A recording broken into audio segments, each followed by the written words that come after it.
Hey, what's up everyone? This is Dr. Stnr out in Elkhorn, and this is episode 5 of Healthy Kids, Simple Solutions, and I'm really excited about this one in particular. I just think there's a lot of meat in this presentation. I think that it'll help a ton of parents seek the answers that they're looking for their kids that's struggling in school, because what we're talking about tonight is 75% of kids that had this particular reflex struggled with school and learning. This study was done out of the Bender Institute, and they found that it had a large factor on kids with ADHD, but also kids, like I said, that are just struggling in school in general. And what this reflex is it's called an Stnr, a symmetric tonic neck reflex. So what is that? It's a reflex that we have when we're an infant, and what we do is we have it right before we start to crawl. And then once we start to crawl, then we get rid of it at around 9 or 10 months. So what it does is, if you ever see an infant right before they crawl, they get on their hands and knees and then they start rocking back and forth. And what that is it's the kid that's developing their Stnr. That's what the reflex is. And if you ever watch that kid do it, they're not actually moving their body back and forth. What they're doing is they're moving their head forward, and then reflexively they move forward, and then they move their head back, and then reflexively they move back. So they're literally at the mercy of their head movement, because when they go forward, their arms bend in and they move forward, and then when they go out, their arms straighten out and they go back, and that's where they get that rocking look. So that's what the Stnr is. So what happens is it really develops a ton of things. It develops your vision, it helps link up your eyes and your vestibular system. And once you do that creeping enough, moving back and forth, then eventually your brain goes, okay, we don't need this anymore. It's developed what it needs to do. It can go away. And then you get rid of it at the 10-month mark or so. And that's what should happen. But for many kids, especially in the study, they found that the kids that had this Stnr, 75% of them had issues with school. So what happens is, if you don't do that creeping and that moving back and forth enough before you start crawling, you're going to hold on to this reflex. And then you're going to get to be school age and you're still going to have this reflex. And I'll get to why that's going to be such an issue. So when you are creeping, you're basically going to be helping your vision develop. So when you look down and you bend forward, you're working on your close vision. And then when you look up and you look out, then you're working on your far away vision. And then you keep doing this over and over, looking down, close, up, far away, down, and then it helps develop that vision system. And then also, when you're doing this creeping, it's going to help develop the vestibular system, which is your inner ear and your balance system, and it's going to allow your vestibular system and visual system to kind of connect and link up. And if that doesn't happen, then your kid is going to have kind of balance issues, coordination problems, hand-eye issues. So with kids that still have this Stnr, those are the type of things that they're also going to experience. If a kid did not get enough creeping time in and they still have this Stnr, most likely what they did is they did kind of a bear walk. They didn't necessarily crawl on their hands and knees. They kind of crawled on their hands and feet and did more of like a bear crawl or bear walk. And then they might have shuffled on their butt. They might have pulled themselves straight up into a stand and then walked. They might have crawled with their elbows turned out. So if you remember, when this reflex, when you look down, your elbows automatically want to bend in and you want to move forward. So what they'll do is they'll turn their hands out and lock out their elbows. So then when they go down, they don't bend their elbows. So all those different things are ways they compensate to get away with not having to creep. It's been found that a high percentage of kids with reading difficulties skipped this creeping and crawling stage, either partially or entirely. So if you didn't creep, and they most likely will struggle with focusing on anything that's closer than their arm's length. So if you think about that, if a kid has an Stnr, and I'm trying to put my hand in the camera, they're going to have trouble focusing on anything this distance away.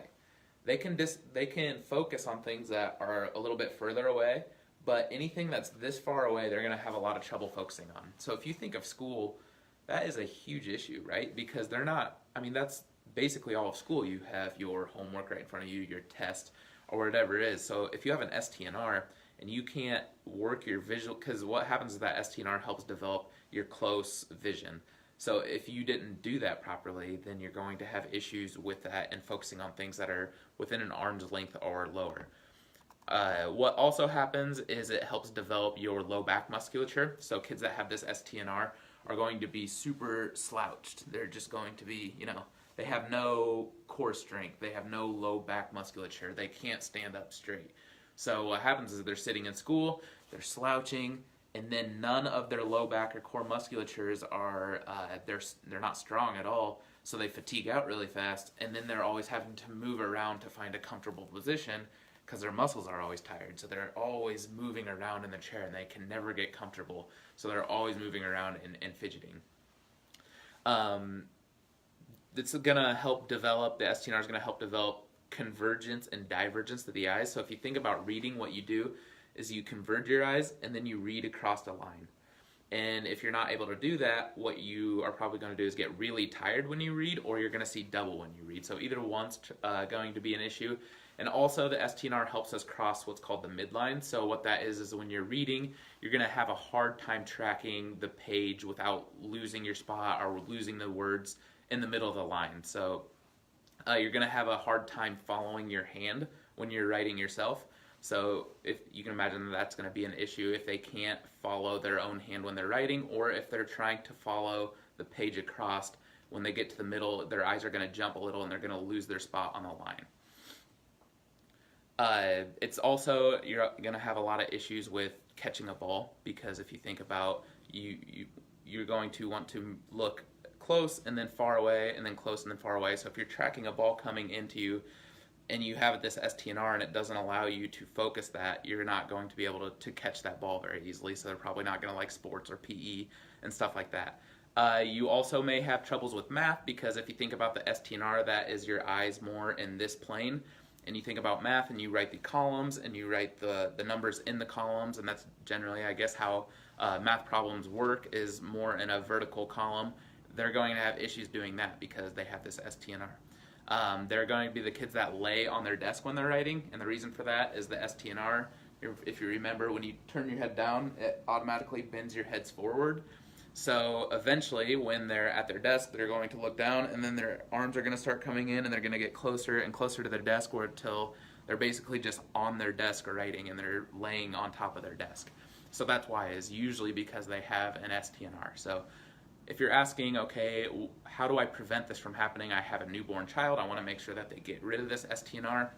The number one thing I can recommend is they get plenty of floor time, especially in the first 8 months of life.